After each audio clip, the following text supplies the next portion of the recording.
My brother has purchased some land north of Madoc, Ontario. Dougie World. Only one problem. The people who live and own the properties around my brother's place do not want him to have access to his property. The land seems to be locked. What that means is basically you can't get access unless you cross other people's property. There is one convenient loophole. You are allowed to travel between provincial road allowances, and these provide direct access to my brother's property, but you have to bushwhack, cut through forests, go through swamps, and all that stuff. So this is the story of us trying to get access to Dougie World without bushwhacking and cutting through swamps. It's about 2 o'clock in the afternoon, and we are out trying to find access to Dougie's new piece of property a little bit north of Cooper, Ontario. So what I'm showing you here is the put-in on the Black River. There it is. So it is possible to paddle from here up the river to the corner of Doug's new property. And that's a good plan, probably an easy plan. Get right to it. No trespassing, but I do not have a canoe.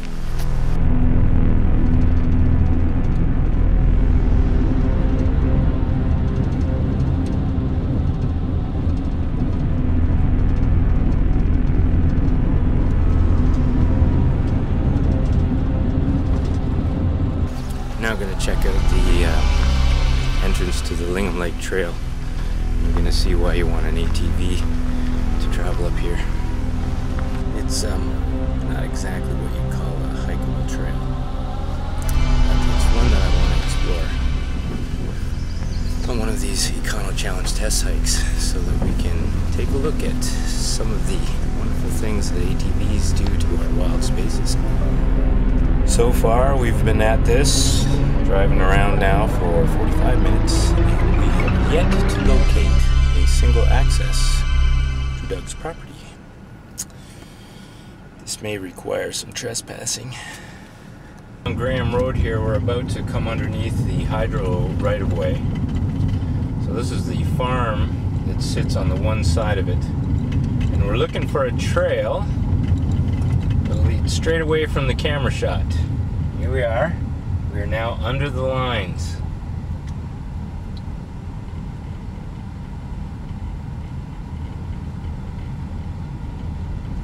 You can see we are still dealing with fence line in farmer's field. There's where we're supposed to be able to go.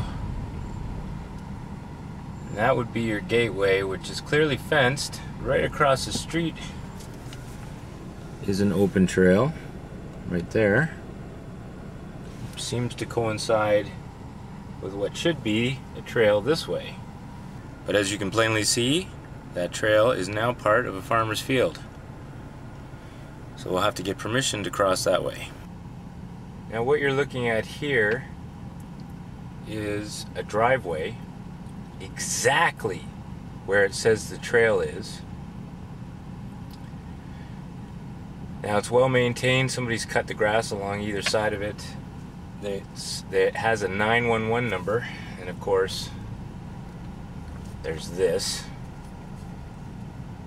But there's more signage on a gate back in there. I saw as I was approaching it. I'm thinking this is the access right here, but obviously somebody doesn't want you to take it. That's option number one, and probably the best option right there. Well, I've been at this for about an hour and a half now, and I've reached another dead end. And I wonder if the people around here have had a problem with people searching for Lingham Lake. I'm not sure. I seem to get this feeling that they've had people like me driving around here trying to find Lingham Lake. You think? Maybe they're trying to tell me something? I don't know. We'll walk up this farmer's road to his fields. because I think from here we might be able to see Mount Moriah. What do you think? Could that be it? Straight down this farmer's trail. I mean, I'm gonna get a compass read on that one, but I think that's the best bet yet. I mean, you can see it from here.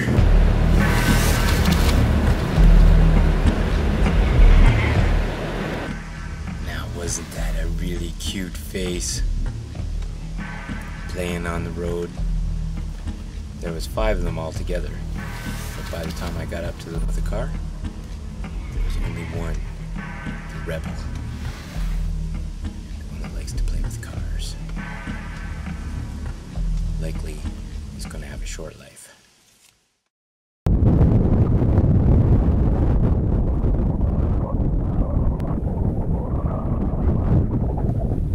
Alright, so here we are looking at Plan D.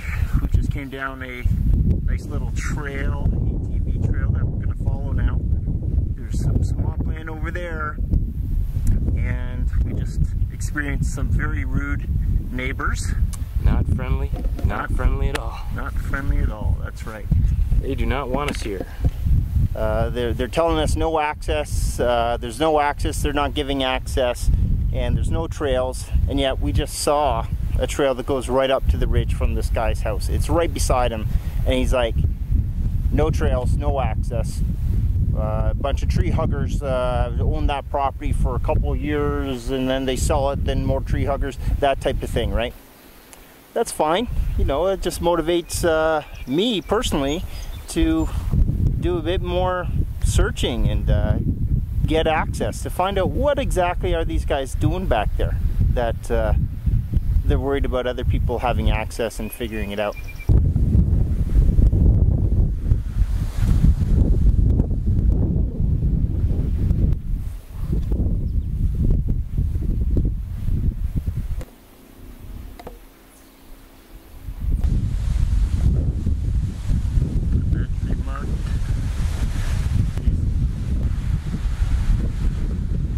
Looks like we got some bear activity here. Really fresh. More shit. Not quite sure what kind of shit that is. Doesn't really look like bear. Almost horse. But we'll see. So it's quite possible that we have found another road allowance in between these farmer fields. Why would it be fenced off right there when the bush is right here? The only thing that we can think of is that this is a road allowance going north. Now there is some bear shit.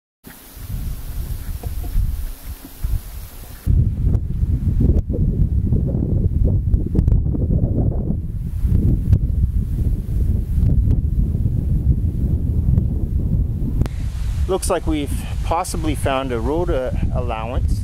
If you look at the opening between these farmers' fields in behind me here.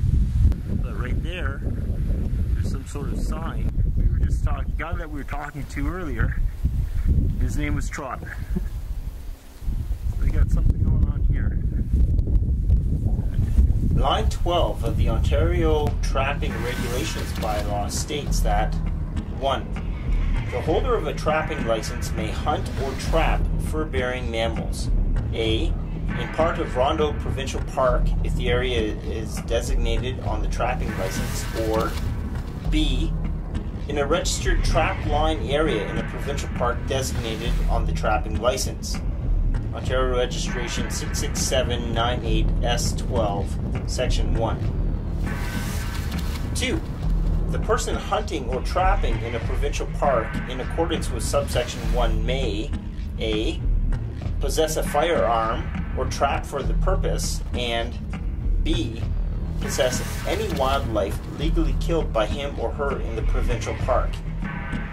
So it looks to me like Mr. E. Trotter has set up a trap line along a provincial route. Otherwise, why would he even put up a sign and quote this bylaw? So I'm pretty sure, in fact, that this is a road allowance going north, heading toward Dougie World.